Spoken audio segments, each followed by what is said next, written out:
इमरान खान का केस है और सुप्रीम कोर्ट ऑफ पाकिस्तान में इमरान खान के जो 9 मई के 8 केसेस हैं वो लगे हुए।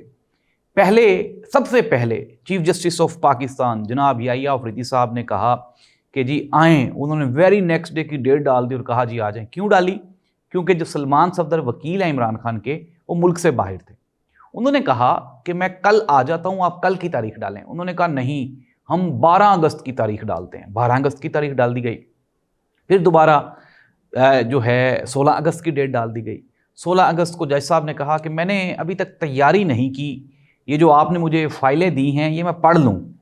तो सलमान सफदर ने कहा कि सर ये कुछ भी नहीं है, डॉक्यूमेंट्स हैं, वो पुराने फैसले हैं जो आपकी अदालत ऑलरेडी दे चुकी है, आप ना पढ़ें। तो उन्होंने कहा नहीं जी नहीं, मैं ये पढ़ना चाहता हूँ, आप मुझे दे दें, टाइम दे दें। नाज़रीन, ज़िंदगी में पहली मर्तबा हो रहा है कि चीफ जस्टिस ऑफ पाकिस्तान जज वकील से टाइम मांग रहा है और तारीख मांग रहा है। अमूमन हमने तो ये सुना था कि जो वकील होते हैं वो तारीख लेते हैं, लेकिन यहाँ पे अदालत ही तारीख ले रही है। वजह क्या है कि जो केस है वो पाकिस्तानी सियासत के देओ यानी कि इमरान खान का है।